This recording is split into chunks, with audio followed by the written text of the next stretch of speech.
irrigation and 500,000 under other food crops.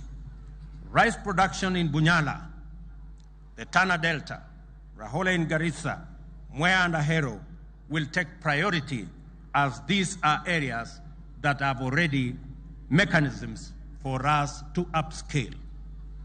Our dairy farmers struggle with the high cost of feed and challenges of storage, preservation of milk, and access to markets.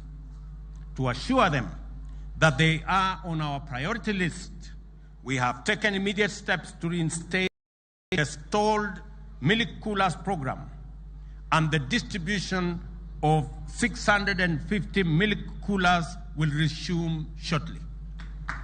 In our plan, we have identified dairy and livestock economy as subsectors with the quickest economic turnaround time, and we will become key drivers, and they will become key drivers in improving food security, creating jobs, and boosting our exports. We have equally committed to close the housing gap, which stands at 2 million units as at now.